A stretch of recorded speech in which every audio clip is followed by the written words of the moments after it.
on, which means you can have a very thick knot. One way to minimize that is by tying a taper shock leader. A taper shock leader is exactly what it is tapered. The beginning part of the leader starts around 16-pound test and gradually increases up to 80 pounds.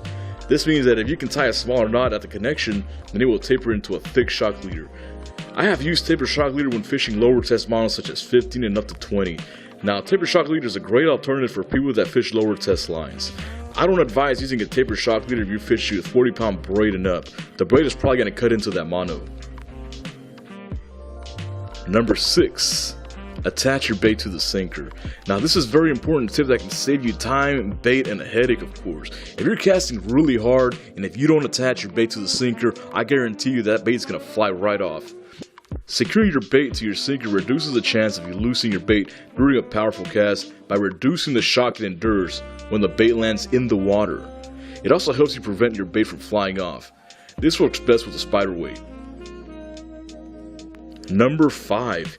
Tip your bait with fish bites as a bait holder. Fish bites is a great product. Not only does it come in clutch when you're fishing for pompano and other surf species or bait, you can also use it to prevent smaller baits from flying off.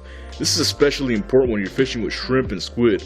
Just attach your bait, then tip it with fish bites, and this also helps you get more strikes. And mind you that one of the best combos that I've seen out there when it comes to bait fishing is fish bites, pink, shrimp flavor.